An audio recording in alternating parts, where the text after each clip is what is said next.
नमस्कार दोस्तों, सभी का स्वागत है हमारा चैनल एडमिशन वाला पर। और जैसे कि फर्स्ट ईयर इंजीनियरिंग को बहुत ही तरसाया था, उसी प्रकार आपको भी तरसाया। और इसके पीछे रीज़न भी है दोस्तों, मैं आपको बताऊंगा कि अलॉटमेंट क्यों लेट हो गई। हालांकि फार्मेसी की बहुत जल्दी आ गई थी, आपको क्यों लेट हो गया। उसके साथ साथ आपके मन में कोई सवाल होंगे कि क्या, बहुत सारे स्टूडेंट ने पूछा भी है ये सवाल, तो इस वीडियो के बहाने मैं इसे भी शामिल कर रहा हूँ। और फिर ये भी देखेंगे कि अलॉटमेंट कैसे देखना है। हालांकि आपको पता है, पिछले बार आपने देखा है। साथ साथ ये चर्चा करेंगे कि क्यों उससे देरी हो गई थी। दोस्तों यहाँ पर ये इंटरफेस है, आपका पता है, आपको यहाँ पर बहुत बार जा चुके हैं। यहाँ पे फिलहाल आपको स्क्रीन पे दिख नहीं रही होगी लिंक, फर्स्ट ईयर की दिख रही है, लेकिन आप जब क्लिक करोगे तो वहाँ पर होगी। मैं आपको बताऊँगा कि देर क्यों हुई अलॉटमेंट को। तो जनरली पहले ड्राफ्ट अलॉटमेंट हुआ था, कॉलेज के लिए था, ये सिर्फ वेरिफिकेशन के लिए वेरिफिकेशन हुआ और उसके बाद आपके लिए वो पब्लिक कर दिया गया है। तो उसकी वजह से थोड़ा सा देर हो गया वेरिफिकेशन की वजह से, जो कि फर्स्ट ईयर इंजीनियरिंग को भी देर उसी वजह से हुई थी। तो चलिए, यहाँ पे आपको पता है कि वो कैसे देखना है। लिंक मैं आपको डिस्क्रिप्शन में दे दूंगा, यहाँ पर भी वो अवेलेबल है। यहाँ पे सिंपली आपको पता है, आपको ज़्यादा बताने की मुझे नहीं लगता कि ज़रूरत है। एप्लीकेशन आईडी डालना है, यहाँ पर डेट ऑफ बर्थ यहाँ पर सेलेक्ट करनी है, यहाँ पे डेट सेलेक्ट करनी है, मंथ सेलेक्ट करना है, ईयर सेलेक्ट करना है, कंटिन्यू पे क्लिक करना है और आपका रिजल्ट आपके सामने होगा। तो दोस्तों, आप रिजल्ट तो आपने देख लिया, ये भी सिंपल बात थी। लेकिन जो महत्वपूर्ण 2-3 क्वेश्चन हैं उनको मैं शामिल करना चाहता था इस वीडियो में, तो उसके बारे में थोड़ी सी हम चर्चा करेंगे। तो पहला है कि अब आपके मन में सवाल आएगा, ये पहले बहुत सारे स्टूडेंट ने पूछा है, जैसे कि मैंने बार बार दोहराया कि जैसे ही अभी एडमिशन प्रोसेस खत्म होगी, 2 राउंड हो जाएंगे, तो फिर जिसको एडमिशन नहीं मिला वो ताकेंगे कि क्या फिर कहीं मैनेजमेंट कोटा वगैरह कुछ होता है क्या। तो इस प्रकार की आपकी चर्चाएं चल रही है, कोई स्टूडेंट क्वेश्चन भी पूछ रहे हैं। तो मैं आपको बताना चाहता हूँ दोस्तों कि ये डायरेक्ट सेकेंड ईयर की ओवर एंड अबव सीट्स होती है 10%। तो ओवर एंड अबव इनका मतलब है कि वो विद इन इनटेक नहीं होती, इनटेक के बाहर होती है, इनटेक के ज़्यादा होती है, तो फिर उसमें कोई मैनेजमेंट कोटा नहीं होता है।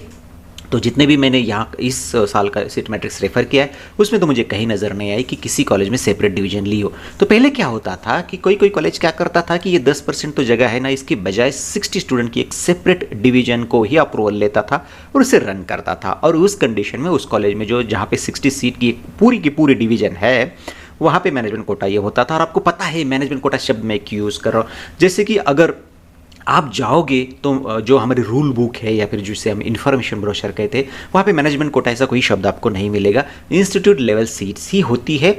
लेकिन इंस्टीट्यूट लेवल सीट से आपको कन्फ्यूजन होता है वो कौन सी होती है, लेकिन मैनेजमेंट कोटा सभी को पता है ये क्या होता है, कैसे होता है, सभी को पता है। तो इसके लिए मैंने मैनेजमेंट कोटा ये शब्द का इस्तेमाल इस वीडियो में किया है और इस क्वेश्चन में भी किया है और आंसर का देते समय भी मैं इसे रेफर कर रहा हूँ। तो दोस्तों, इस डायरेक्ट सेकेंडरी सिस्टम में कोई मैनेजमेंट कोटा की कोई यहाँ पे सिस्टम नहीं है।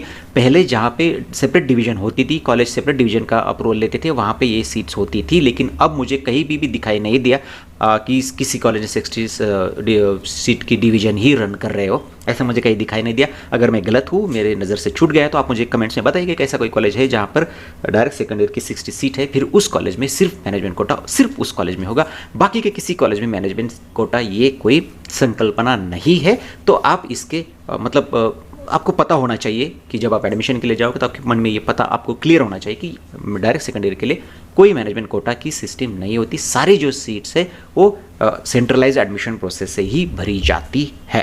तो चलिए, ये बात हमने क्लियर कर दी। फिर आपके मन में सवाल आया होगा कि कोई तो रास्ता होगा यार एडमिशन लेने का।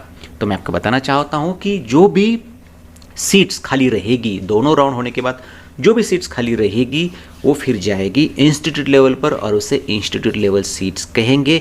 कोई उसे अगेंस्ट कैप वैकेंसी कहता है, कोई वैकेंसी आफ्टर कैप राउंड भी कहता है। तो जो भी कोई नाम दे, ये कैप की ही खाली रही हुई सीट है, ये कोई मैनेजमेंट कोटा नहीं है।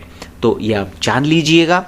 और अब फिर आपको कौन इंक्वायरीज करनी होगी, उसके भी कुछ स्टैंडर्ड नियम है, उसके लिए भी कोई प्रोसीजर दिया है गवर्नमेंट ने कि वो कैसे एडमिशन होने चाहिए। जैसे आपके सेकंड राउंड के रिपोर्टिंग का लास्ट डेट हो जाएगा, उसके बाद से फिर आपकी कट ऑफ डेट तक ये सारा खेल चलेगा। और उसके लिए जो नियम के अनुसार आपको कॉलेजेस को वैकेंसी देनी होगी उनके वेबसाइट पर या फिर पेपर में कि इतनी वैकेंसी है, आप एप्लीकेशन कीजिएगा। जो इंटरेस्टेड स्टूडेंट है वो फिर आप एप्लीकेशन करोगे, उनकी मेरिट लिस्ट लगेगी और उस मेरिट लिस्ट से आपको एडमिशन दिया जाएगा। ये मैंने सिर्फ प्रोसीजर बता दी। अब आपको खाली सीट के लिए कॉलेज को कांटेक्ट करना होगा कि कोई सीट है क्या आपके यहाँ पर और वो कैसी भरी जाएगी, उसके लिए एप्लीकेशन कैसे करना है। तो चलिए थोड़ी सी बात हमने की कि आपके मन में सवाल जो आ सकते हैं, फिर आए, स्टूडेंट ने पूछे, उसके आधार पर मैंने 2 सवाल को पिक किया था। अगर कोई ऐसे सवाल है जो महत्वपूर्ण है, बहुत सारे स्टूडेंट्स को उसका जवाब चाहिए, तो आप पूछिएगा कमेंट्स में, हम कोशिश करेंगे उस पर भी चर्चा करने की। रुकते यहाँ पर, फिर मिलेंगे किसी नए वीडियो में, तब तक के लिए नमस्कार।